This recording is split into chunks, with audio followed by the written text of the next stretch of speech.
मुकदमे हैं, उनमें से 30 मुकदमे जो हैं वो क्रिमिनल, उनमें से 30 मुकदमे जो हैं वो क्रिमिनल।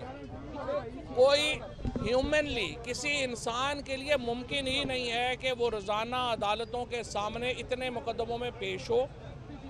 और जिस किस्म की एक फस्ताई हुकूमत और एक फस्ताई निज़ाम पाकिस्तान में कायम है, जिसका मकसद पहले इन्होंने पाकिस्तान को डुबोया, पाकिस्तान की सियासत को डुबोया, फिर पाकिस्तान की मईशत को डुबोया, पाकिस्तान के आइन को डुबोने की कोशिश की जा रही है। और अब इस तरह की हरकतों से ये पाकिस्तान में एक अमन व अमान का इतना बड़ा मसला खड़ा करना चाहते हैं, जिसका वाहिद मकसद ये है कि पाकिस्तान के अंदर एक इतने बड़े फसादात हो जाएं कि किसी तरीके से ये इंतखाबात मुलतवी हों। इमरान खान की गिरफ्तारी के ऊपर इसरार करना सिर्फ पाकिस्तान में अमन व अमान का मसला पैदा करने के लिए किया जा रहा है। इस मकसद के लिए किया जा रहा है कि सुप्रीम कोर्ट के अहकामात के ऊपर अमल दरामद ना हो सके। जो कानूनी पोजीशन है वो बड़ी वाज़ेह है। कानूनी पोजीशन ये है कि जब आप हाज़िरी के लिए आए हैं, हमने लिख के दे दिया है कि इमरान खान तमाम लीगल प्रोसेसेस जो हैं उनको कंप्लाई विद कर रहे हैं और उसको कंप्लाई करेंगे। इससे पहले भी हम सारे जो अदालतें हैं वहाँ पे अपीयर हुए हैं और जहाँ जहाँ अदालतें बुलाएंगी, इमरान खान से ज़्यादा तो कोई अपीयर नहीं हुआ। इस वक्त जो एक भगोड़ा जो 50 रुपये के स्टाम्प के ऊपर लंदन जो है भागा हुआ है, क्यों अदालतें उसको नहीं बुला रही? 50 रुपये के एफिडेविट के ऊपर भागा हुआ शख्स किधर है जो आज बैठा हुआ हर लंदन के रेस्टोरेंट का रिव्यू कर रहा है? क्या उसको नहीं बुलाना चाहिए पाकिस्तान में और हिसाब दे? जो 3 अरब डॉलर से ज़्यादा पैसे ये ख़ानदान खा के बैठा हुआ है। जो हुकूमत है वो इस वक्त तहरीके इंसाफ के कारकुनों को इश्तियाल दिलाना चाहती है। वो चाहती है कि मुल्क में अमन व अमान का मसला खड़ा हो। वो चाहते हैं लोग एक दूसरे की गर्दनें काटें ताकि इनको इमरान खान से निजात मिल जाए। तहरीके इंसाफ अपने कायद की हिफाजत के लिए यकसू है। इन अदालतों में उनको बुलाने का मकसद उनके ऊपर कातलाना हमला करवाना है। वो ये चाहते हैं कि ये अदालत में आएँ और टेररिस्टों को जो इनके अपने बनाए हुए हैं मौका मिले कि वो इमरान खान की जान ले सके। ये जो इस वक्त इंसिस्टेंस है वफाकी हुकूमत की और पंजाब हुकूमत की, जो दोनों एक ही सिक्के के दो रुख हैं, मोहसिन नकवी में और शहबाज शरीफ में कोई फ़र्क नहीं है। ये चाहते ये हैं कि इमरान खान अदालत में जाए और उसकी सिक्योरिटी ना हो और उसके बाद उसके ऊपर कातलाना हमला किया जा सके, क्योंकि इमरान खान की जान लेने के अलावा इनको पता है तहरीके इंसाफ से और इमरान खान से इनकी जान नहीं छुटनी। और इनको पता है कि इमरान खान इक़्तिदार में आएगा, इनकी लूट का हिसाब होगा। इसीलिए इस तरह की हरकतें की जा रही हैं। जो वारंट ऑफ अरेस्ट है उसकी तामील जो है वो हम कानून के मुताबिक जो है वो देखेंगे। जो कानून है कहता है उसके मुताबिक होगा। अदालतों से हम अदालत में कानून के मुताबिक डील कर रहे हैं। ये सिर्फ एक बहाने बना के इमरान खान की सिक्योरिटी जो है उसको जेपरडाइज करना चाहते हैं, उसको सामने लाना चाहते हैं। पहले इन्होंने जो तहरीके इंसाफ के लीडरशिप के साथ किया, शाह महमूद कुरैशी साहब जैसे कदावर आदमी के साथ जो जेल में जो सलूक किया गया, असद उमर साहब के साथ जो सलूक किया गया, वो आप लोगों के सामने, हमारे कारकुनों के साथ जो सलूक किया गया, मैं इसकी शदीद मजम्मत करता हूँ। तहरीके इंसाफ के कारकुन पूरे पाकिस्तान के अंदर तैयारी रखें। अगर इमरान खान को गिरफ्तार करने की कोशिश जो हो रही है, अगर इसमें इन्होंने आगे हद से आगे बढ़े, पूरे पाकिस्तान में एहतजाज की हम कॉल देंगे। पुरअमन एहतजाज होगा और इंशाल्लाह ऐसा एहतजाज होगा जो इससे पहले पाकिस्तान की तारीख में कभी किसी ने नहीं देखा। शाह साहब जो आगे। बिस्मिल्लाहिर्रहमानिर्रहीम। पहली बात तो ये है, फवाद चौधरी साहब ने चले शाह जी और बस फिर कर लेना। चले शाह जी। बिस्मिल्लाहिर्रहमानिर्रहीम। फवाद चौधरी साहब ने आपके सामने मौक़िफ़ पार्टी का रखा है। मैं सिर्फ इतना अर्ज़ करना चाहूँगा, जितने कारकुन मेरी आवाज़ सुन रहे हैं, आप हौसले में रहिए, बिल्कुल पैनिक करने की ज़रूरत नहीं है। नोटिस हमने देख लिया है, हमने मौसूल कर लिया है। नोटिस में कोई गिरफ्तारी का ऑर्डर नहीं है। हम 2:30 बजे अपने वकला से मशवरा करेंगे और उनकी मशावरत के बाद अपने लाएअमल का ऐलान करेंगे, नंबर 1। नंबर 2, इमरान खान ने हमेशा कानून का, अदालतों का एहतराम किया है और जब भी उन्हें तलब किया गया वो पेश हुए। सिक्योरिटी रिस्क लेकर भी वो लाहौर हाई कोर्ट में उनके हमरा था, वो पेश हुए। उनकी अभी डॉक्टर्स की पूरी इजाज़त भी नहीं मिली थी, उनने रिस्क लिया, पहुँचे। नोटिस मिला है, हमने मौसूल कर लिया है और हम कानूनी कार्रवाई, लीगल प्रोसेस को फॉलो करते हुए हम कानूनी कार्रवाई करेंगे। सियासी तौर पर हम एक पॉलिटिकल पार्टी हैं, हमारा सियासी रद्द-ए-अमल भी होगा, लेकिन बिला वजह न घबराने की ज़रूरत है, न पैनिक करने की ज़रूरत है। हाँ, मोहतात रहने की ज़रूरत बिल्कुल है। अपनी हिकमत अमली पर गौर व फौज करने की बिल्कुल ज़रूरत है। सीनियर लीडरशिप के लोग यहाँ पहुँच चुके हैं, हम यहाँ ज़मान पार्क में मौजूद हैं और मशावरत के बाद अभी इमरान खान साहब से मुलाकात भी होगी। मुलाकात के बाद, मशावरत के बाद हम अपना रद्द-ए-अमल देंगे। इसमें कोई शक नहीं कि इमरान खान की जान को ख़तरा था और ख़तरा है। उन पर एक कातलाना हमला हुआ और ऐन मुमकिन है कि दोबारा एक असैसिनेशन अटेम्प्ट का प्लान मुरतब किया जा रहा हो।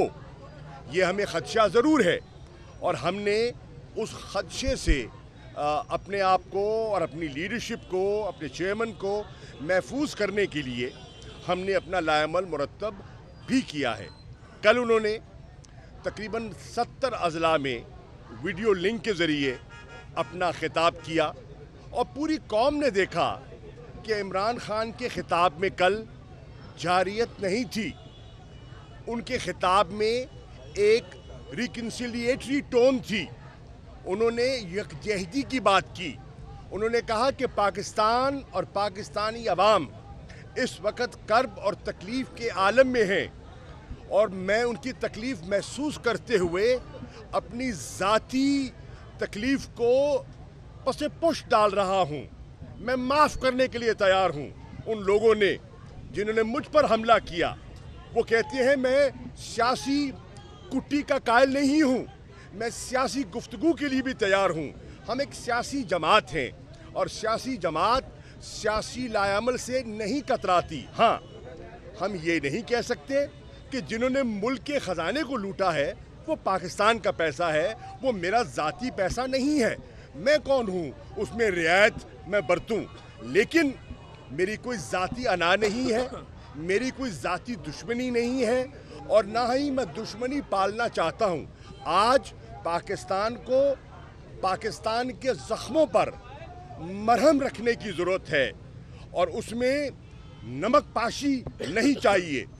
वो अक्ल के अंधे जो इस वक्त कार्रवाइयाँ करने की कोशिश कर रहे हैं वो ज़ख्मों पर नमक पाशी कर रहे हैं और कौम को मरहम दरकार है। अगर आपने सियासी इस्तेकाम करना है तो आपको अपना लबो लहजा तब्दील करना होगा, आपको अपना अमल और अपने इक़दामात पर नज़रसानी करनी होगी। अगर आपने मईशत को जो बिल्कुल डावाडोल हो चुकी है, डूब चुकी है, अगर उसको आपने दोबारा इस्तेमाल करना है तो आपको एक सोच का अंदाज़ बदलना होगा। अगर आपने दहशतगर्दी का मुकाबला करना है तो फिर भी आपको अपने फ़ैसलों पर नज़रसानी करनी होगी। पाकिस्तान इस वक्त एक पॉलिटिकल क्राइसिस, एक इकोनॉमिक क्राइसिस और एक सिक्योरिटी चैलेंज से दो चार है और हमने मिलकर बहैसियत एक पॉलिटिकल पार्टी के, बहैसियत पाकिस्तानियों के हमने अपना किरदार अदा करना है। इमरान खान ने पूरी कौम को अपना बड़ापन कल दिखा दिया और बता दिया कि मेरी ज़ात से, मेरे मफाद से, मेरे मुल्क का मफाद बड़ा है, मुझे ज़्यादा अजीज़ है।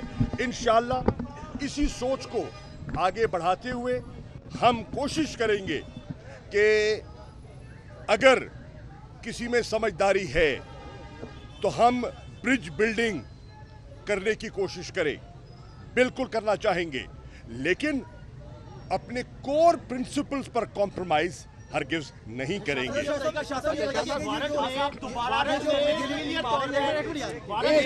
एक बोले ना, वन एट अ टाइम। ये जो आज वारंट या नोटिस रिसीव करवाया गया है, ये किस केस में करवाया गया है? और आप जब तोशाखाना केस कहते हैं। इस्लामाबाद आप गए थे, आप मुख्तलिफ अदालतों में पेश हुए हैं, तो ये जो अब नोटिस रिसीव करवाया गया है, इसमें लिखा हुआ है कि Imran Khan pick and choose करते हैं अदालतों के वाले से। बिल्कुल नहीं, बिल्कुल पिक एंड चूज नहीं करते। फवाद चौधरी साहब पहले भी कह गए हैं कि वो हर जगह पेश होते रहे हैं। The only concern is security. Security के अलावा कोई हमारे रास्ते में रुकावट नहीं है। हमने रूल ऑफ लॉ में हम बिलीव करते हैं। हम अदालतों का हमने एहतराम किया है। इमरान खान ने आपको याद होगा जब उन्होंने महसूस किया कि एक जज साहिबा की दिल आज़ारी हुई है तो उन्होंने बड़ापन का मुजाहरा किया। उन पर कातिलाना हमला हुआ। अभी कातिल जो हैं गिरफ्तार भी नहीं हुए, अभी पूरी तहकीक भी नहीं हुई, उनकी एफआईआर उनकी मंशा के मुताबिक नहीं काटी गई, फिर भी उन्होंने कहा मैं मुल्क के लिए माफ करने के लिए तैयार हूं। शाह साहब ये फरमाइएगा एक बात ये आ रही है कि आईजी ने एसपी को हुक्म दिया है कि हर सूरत गिरफ्तार करे। एयरपोर्ट्स पर नफरी और तैयारियां कर दी हैं। मार रोड पे पुलिस की नफरी पहुंचने की इतलात है। हर सूरत गिरफ्तार करने के लिए दोबारा कोशिश की जाए। No problem. हम इसको जो उनका सोच है, जो उनकी हिकमत अमली है, वो उस पर कार फरमा रहे हैं। हम अभी अपने वकला से मशवरा करेंगे, पार्टी की पॉलिटिकल लीडरशिप आपस में मशावरत करेगी और दोनों का इनपुट लेने के बाद इंशाल्लाह हम आपकी खिदमत में हाजिर अच्छा शाह साहब ये फरमाइएगा, शाह साहब ये फरमाएं शाह जी ये फरमाएं जो इस वक्त सूरत हाल है। एक तो तरफ इमरान खान जो है रिकन्सिलिएशन की बात कर रहे थे कल, आज उनकी जानिब से पुलिस भिजवा दी गई है। क्या आप समझते हैं कि ये दोहरा म्यार है या वो मामला हल करना नहीं चाहते या मुज़ाकरात? देखिए, मैं समझता हूँ अगर आपने फवाद चौधरी की गुफ्तगू सुनी तो उससे बड़ा वाज़े पैगाम था कि ये कोई ना कोई रास्ता चाहते हैं फरार का। देखिए, इंतखाबात की तारीख का तयन हो गया। 30 अप्रैल को पंजाब में इंतखाबात होने हैं और कल गवर्नर KPK को हर सूरत तारीख देनी होगी। अगर वो नहीं देंगे तो वो आइन शिकनी करेंगे, अगर वो नहीं देंगे तो वो कंटेम्प्ट करेंगे सुप्रीम कोर्ट का और उन पर कानून की गिरफ्त आ सकती है। तो एक बात, अब ये घबराए हुए हैं, कंफ्यूज्ड हैं, पुलिस भी कंफ्यूज्ड है और हुकूमत भी कंफ्यूज्ड है। इनके जितने मंसूबे बनाते हैं यके बाद दीगर हर मंसूबा नाकाम हुआ है और ये बिल्कुल रडरलेस, जिसे कहते हैं ना, अंग्रेजी का लफ्ज़ है रडरलेस, ये रडरलेस है इस वक्त। लेकिन तहरीक इंसाफ काम है, कंपोज्ड है, कानून का एहतराम करती है और इंशाअल्लाह कानूनी और सियासी मैदान में इनका मुकाबला करेंगे। Thank you.